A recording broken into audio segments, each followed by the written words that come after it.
Yan. So, nakita niyo yun.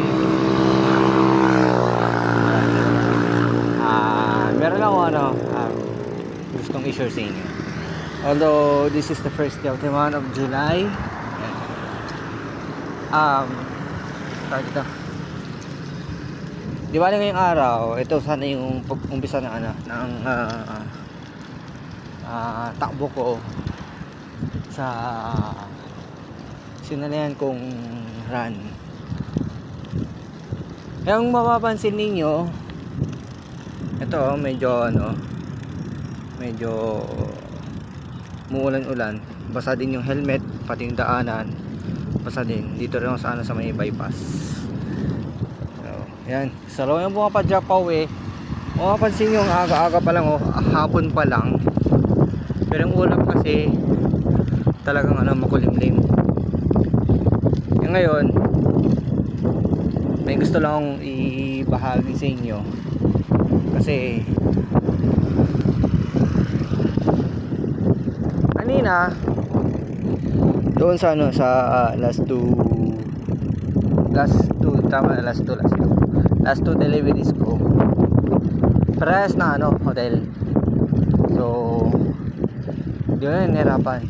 Then nagulat ako na biglang nag-load yung isang customer. Ilagay ko na lang dito sa yan. Nag-load siya na dito ko na lang i-deliver. So nag-add naman siya ng TF, kaya i-accept ko. Then wala sa isip ko kasi na dito pa pala sa mismong bayan ko tong de-deliveran ko. Kaya kaninang na-notice ko na ay, dito pala sa bahay ko i-deliver itong isang order. Tapos ang malala pa nun, nagtataka ako kung bakit mag-add na lang siya ng delivery fee. So ang inisip ko na lang din, siguro parang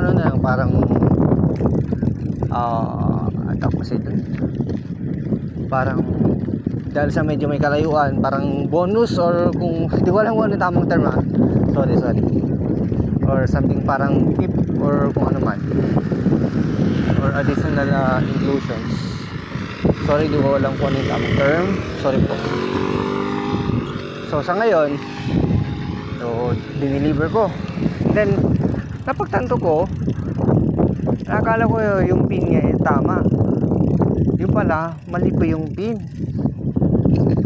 Kaya naman pala sinabi niya, inunahan na niya ako na i-deliver ko na lang daw sa hotel na yon. Tapos window transaction na lang kami. Well, all goods naman siya, all goods naman si customer na transparent siya. Then in-update niya ako agad, all goods naman. Ang kaso nga lang, apaka epic kasi nitong araw na to. Mas okay na lang sana kung halimbawa doon na sana yung last na deliver ko, pero yun na talaga yung last naman. Nga lang, unexpected things to happen kasi ito, umulan. Talagang hindi mo alam kung makakapagtuloy ka ba sa duty or mapapauwi ka na ng maaga. Gaya nito, napauwi na lang ng maaga. Siyempre, safety first na lang muna tayo. May ibang araw pa naman. So yun lang naman yung gusto kong ibahagi sa inyo. And then update lang din pala, baka mamaya pag uwi ko dun sa bahay ay hindi na ako makapag-runs. So baka hindi na ako makatakbo, kasi ganito naman yung ambon-ambon. Mahirap naman pagka inabo, sipon, or kahit sa discipline lang, pero mahirap pa rin. Safety na lang muna tayo. Anyway, malawak naman yung duration ng certain run, yung race na yon. Malawak naman yung duration, 3 months. Madali lang na yun na tapusin. Tapos so sa ngayon yun lang muna yung ano, yung updates. Kaya thankful pa rin and always been blessed sa araw na to, kasi kahit pa paano mayroon pa rin tayong nagagawa. At least kahit pa paano may mga blessings pa rin na dumarating, and we need to be thankful. Kaya maging thankful tayo sa lahat ng mga blessings na pinagkakalob sa atin, kasi malaking biyaya man yan or maliit, kahit man ano pa yung blessings na natatanggap natin, we need to be thankful. So yun lamang po, and God bless po sa ating lahat.